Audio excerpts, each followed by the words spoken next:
Hello दोस्तों, नमस्कार। आज इस वीडियो में लेकर आए हैं बीएड सेकेंड ईयर के विद्यार्थियों के लिए बीएड सेकेंड ईयर के प्रथम प्रश्न पत्र, जिसका शीर्षक है ज्ञान एवं पाठ्यक्रम के यूनिट 4, जिसका शीर्षक है पाठ्यक्रम की आधुनिक अवधारणा से संबंधित पिछले 10 वर्षों में पूछे गए प्रश्न। इस वीडियो में यूज की गई पीडीएफ प्राप्त करने के लिए हमारे टेलीग्राम चैनल को ज्वाइन करें। जो विद्यार्थी चैनल पर पहली बार आए हैं वे विद्यार्थी चैनल को सब्सक्राइब कर लें। शुरू करते हैं आज का वीडियो। देखिए, पहला प्रश्न है, एनसीएफ 2005 से क्या अभिप्राय है? तो इसका सही आंसर क्या है? इसका सही आंसर है, इस प्रश्न का सही आंसर है नेशनल करिकुलम फ्रेमवर्क 2005। देखिए अगला प्रश्न, समावेशी शिक्षा किसके द्वारा प्रारंभ की गई? इस प्रश्न का सही आंसर है एनसीएफ 2005। निम्न में से किस स्तर का अभिकरण पाठ्यक्रम निर्माण में योगदान देता है? जिला स्तर का, राष्ट्रीय स्तर का, राज्य स्तर का, उपयुक्त सभी? इसका सही आंसर है उपयुक्त सभी। एनसीएफ 2005 की राष्ट्रीय संचालन समिति के अध्यक्ष थे, तो इस प्रश्न का सही आंसर है प्रोफेसर यशपाल। एनसीएफ 2005 की राष्ट्रीय संचालन समिति में सदस्यों की संख्या थी, तो इस प्रश्न का सही आंसर क्या है? इसका सही आंसर है 35। बोझ के बिना सीखना किसका मुख्य उद्देश्य था? तो इस प्रश्न का सही आंसर है एनसीएफ 2005 का। एनसीएफ 2005 में निम्न में से कौन से भाषा सूत्र के शिक्षण की वकालत की गई? तो इस प्रश्न का सही आंसर है त्रिभाषा।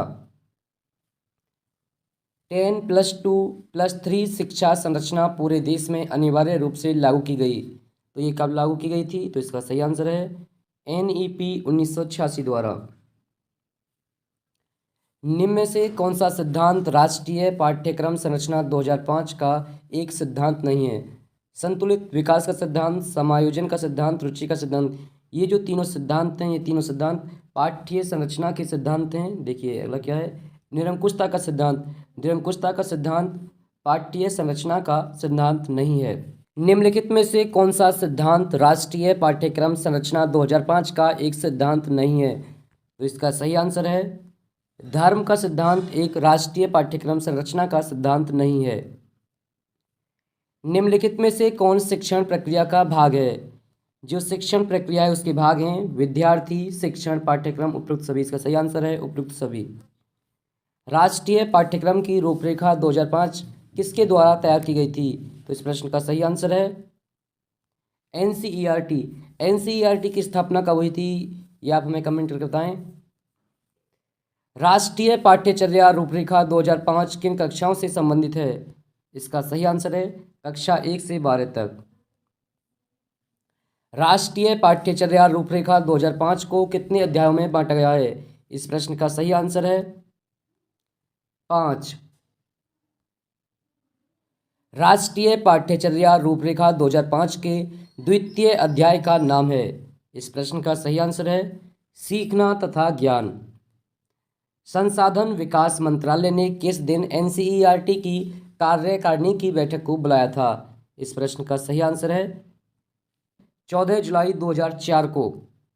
नीतियों का निर्माण किया जाता है संगठन में, प्रशासन में, संप्रेषण में, ए और बी दोनों में? इसका सही आंसर है ए और बी दोनों में। जो नीतियों का निर्माण किया जाता है संगठन व प्रशासन में किया जाता है। निम्नलिखित में से कौन सा तत्व पाठ्यक्रम निर्माण परिकल्पना का एक निर्धारक तत्व है? तो इसका सही आंसर है क्षेत्र, एकीकरण, क्रम, उपयुक्त सभी। इसका सही आंसर है। राष्ट्रीय पाठ्यक्रम संरचना शिक्षक शिक्षा 2009 को कितने अध्यायों में विभाजित किया गया है? तो इस प्रश्न का सही आंसर है 6। एनसीएफ 2005 के अनुसार शिक्षक है। एनसीएफ 2005 के अनुसार शिक्षक है, तो इसका सही आंसर क्या है सुविधा। एनसीएफ 2005 के अनुसार शिक्षा के किस स्तर पर शांति शिक्षा को शामिल किया गया है? तो इस प्रश्न का सही आंसर है प्राथमिक स्तर। पाठ्यक्रम की रूपरेखा 2009 की विशेषज्ञ समिति के अध्यक्ष थे, तो इस प्रश्न का सही आंसर है CL आनंद। महात्मा गांधी ने बुनियादी शिक्षा पाठ्यक्रम का विकास कब किया था?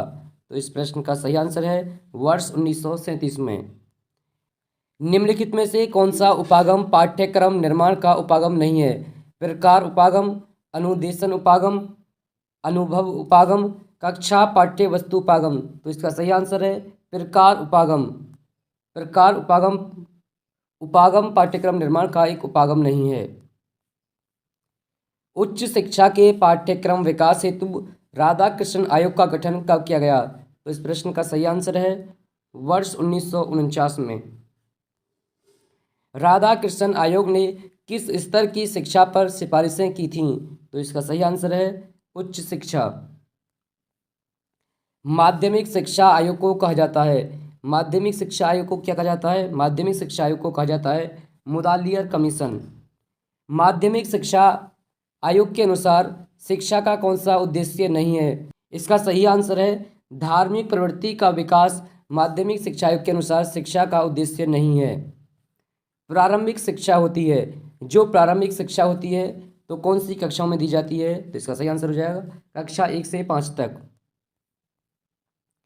प्रधानाध्यापक जन्मजात व निर्मित दोनों होता है, किसने कहा? यह कथन किसका है? तो इसका सही आंसर है, ये कथन है पी रेन महोदय का। निम्नलिखित में से कौन सा तत्व पाठ्यक्रम चयन हेतु मानदंड नहीं है? तो इसका सही आंसर है छात्रों का आर्थिक स्तर। कोठारी आयोग की रिपोर्ट का क्या नाम है? जो कोठारी आयोग था उसने जो रिपोर्ट तैयार की थी तो उसका शीर्षक क्या था? उसका नाम था शिक्षा और विकास। व्यावसायिक शिक्षा पर बने राष्ट्रीय कार्यकारिणी समूह के अध्यक्ष कौन थे? तो इस प्रश्न का सही आंसर है DS कोठारी।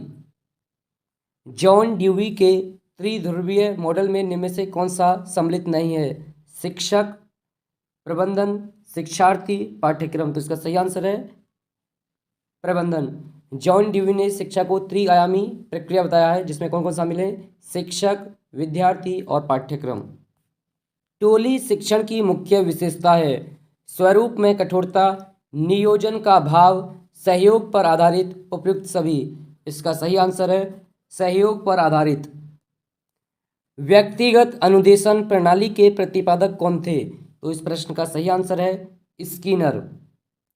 प्रशासनिक मॉडल प्रतिपादित किया गया, जो प्रशासनिक मॉडल है वह किसके द्वारा प्रतिपादित किया गया? सेलर द्वारा, अलेक्जेंडर द्वारा, लुइस द्वारा, उपयुक्त सभी द्वारा। इन सभी ने प्रशासनिक मॉडल प्रतिपादित किया, तो इसका सही आंसर है उपयुक्त सभी। भारतीय संविधान में 86वां संशोधन किस वर्ष हुआ? 2002, 2001, 2005, 2004। तो इस प्रश्न का सही आंसर है वर्ष 2002 में भारतीय संविधान में 86वां संशोधन हुआ। NKC से क्या अभिप्राय है? तो इस प्रश्न का सही आंसर क्या है? इस प्रश्न का सही आंसर है नेशनल नॉलेज कमीशन। राष्ट्रीय ज्ञान आयोग के अध्यक्ष कौन थे? राष्ट्रीय ज्ञान आयोग के अध्यक्ष थे सैम पित्रोदा। यह प्रश्न कई बार पूछा गया है। निम्न में से कौन सा बाल केंद्रित शिक्षा का आधुनिक उपागम नहीं है? तो इस प्रश्न का सही आंसर है लेक्चर विधि। निजी शिक्षा एजेंसियों पर नियंत्रण होता है केंद्र सरकार का, राज्य सरकार का, उपयुक्त दोनों का, इनमें से कोई नहीं। इसका सही आंसर है उपयुक्त दोनों का। शिक्षा विषय काफी महत्वपूर्ण प्रश्न है। संघ सूची का, राज्य सूची का, संवर्धी सूची का, इनमें से कोई नहीं। इसका सही आंसर है जो शिक्षा किसका विषय है? शिक्षा संवर्ती सूची का विषय है। NGO से तात्पर्य है, NGO की फुल फॉर्म क्या है? NGO की फुल फॉर्म होती है non government organisation. RTE act 2009 से तात्पर्य है। तो इस प्रश्न का सही आंसर क्या है? इस प्रश्न का सही आंसर है राइट टू एजुकेशन एक्ट 2009। देखिए अगला प्रश्न, RTE एक्ट 2009 के द्वारा निम्न में से कौन सी मूल्यांकन प्रक्रिया को अनिवार्य किया गया है? तो इस प्रश्न का सही आंसर है सतत एवं व्यापक मूल्यांकन प्रक्रिया। NCFTE संबंधित है। NCFTE किससे संबंधित है? तो ये संबंधित है शिक्षक शिक्षा से। प्रयोजनवाद किस अनुशासन का समर्थन करता है? सामाजिक, मुक्तात्मक, प्रभावात्मक, इनमें से कोई नहीं। तो इसका सही आंसर है प्रभावात्मक। छात्रों के लिए अनुशासन आवश्यक है, सरल अधिगम हेतु, ज्ञान के अर्जन हेतु, विषयों के चुनाव हेतु, उपयुक्त सभी। इस प्रश्न का आपको कमेंट करके आंसर बताना है और साथ ही साथ ये भी बताना है कि अगला वीडियो किस टॉपिक पर बनाया जाए। वीडियो देखने के लिए धन्यवाद। मिलते हैं एक नई वीडियो के साथ।